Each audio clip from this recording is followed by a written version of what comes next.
7, 6, 5. 4-stage engine start. 3, 2, 1. Boosters in ignition. And liftoff of Artemis 1. We rise together back to the moon and beyond. And beyond. Au-delà, parce que évidemment le but ultime c'est Mars. C'est extraordinaire.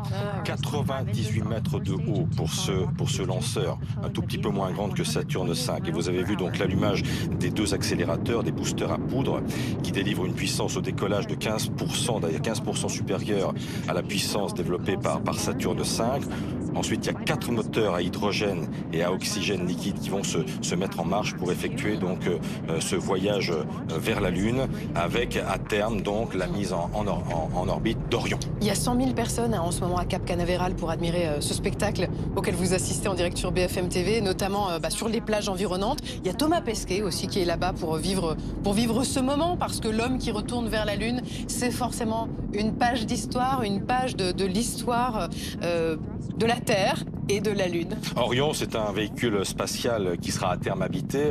Il y avait 3 places dans la mission Apollo. Il y en a 4 ici, successeurs donc des capsules Apollo. Il sera donc utilisé à terme pour transporter des astronautes sur la Lune. 4 astronautes pendant 21 jours. L'Europe d'ailleurs joue un rôle dans cette mission, puisque le module de service d'Orion a été fourni par l'agence spatiale européenne. Fabriqué donc Airbus, ce véhicule sert à fournir la puissance électrique, notamment il stocke aussi l'eau, l'oxygène, l'azote nécessaire à son bon fonctionnement. Pour l'instant, il est accroché à Orion et donc voilà, le voyage est parti direction la Lune. Et là, ce qu'on va voir dans les prochaines secondes, ce sont les 2 propulseurs d'appoint blanc qui vont se séparer et retomber dans l'Atlantique. Et puis 5 minutes plus tard, c'est l'étage principal qui se détachera à son tour. Et puis 1h30 après le décollage, il y aura une dernière poussée de l'étage pour mettre la capsule Orion sur le chemin de la Lune. Et à partir de maintenant, ça se passe plus depuis Canaveral, mais c'est à Houston que la NASA prend la main sur la direction des opérations. Alors on est toujours dans la phase critique, la phase du décollage. Évidemment, on redoute toujours